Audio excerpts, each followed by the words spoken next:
লাল সবুজের প্রতিনিধিত্ব করতে জাতীয় দলের জার্সির স্বপ্ন নিয়ে ১৪টি দেশ থেকে ৪৮ জন প্রবাসী ফুটবলাররা এসেছেন ঢাকায়।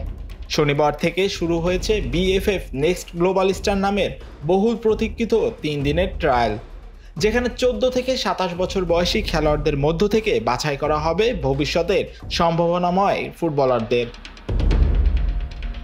যুক্তরাজ্য, ইতালি, ডেনমার্ক, অস্ট্রেলিয়া, কানাডা, কাতার, সৌদি আরব সহ বিভিন্ন দেশে বেড়ে ওঠা এই তরুণ ফুটবলারদের অনেকের মধ্যেই রয়েছে আধুনিক ফুটবলের ছাপ, যা কাজে লাগাতে চায় বাফুফে। বাফুফে সহসভাপতি ফাহাদ করিম আগেই জানিয়ে দিয়েছেন, দেশের হয়ে খেলতে আসার তাড়না নিয়ে এসেছে তারা। এখানে আমরা কোনো ক্যাম্প করছি না, আমরা ট্রায়াল নিয়ে দেখব। যারা থাকতে পারবেন না তাদেরকে আমরা ভবিষ্যতে আমাদের প্রয়োজনে ডাকবো। বাফুফে থেকে জানানো হয়েছে, এই ট্রায়াল থেকে সরাসরি জাতীয় দলে কারো সুযোগ পাওয়ার সম্ভাবনা খুব কম। আপাতত যাদের পারফরমেন্স ভালো হবে তাদের বয়সভিত্তিক জাতীয় দলগুলোর জন্য বিবেচনায় আনা হবে। পাশাপাশি ভবিষ্যতে তাদের ঘরোয়া ক্লাবগুলোতেও খেলার সুযোগ থাকছে। Sports desk, Manabzamin.